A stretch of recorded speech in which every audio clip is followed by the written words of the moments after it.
po bang plano ang ating Pangulo na pakiusapan po sila?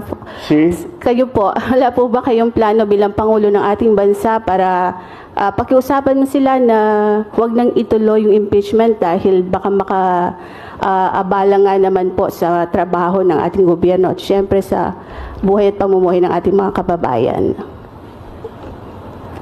The Senate has no choice. The House has no choice. They have to do this now. Once the impeachment complaint was filed, tumakbo na ang proseso. Sir, may nagsampa na po ng impeachment complaint against Vice President Leni Robredo. I won't allow.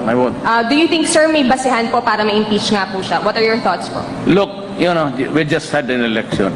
Guys, lay off. Let's stop it.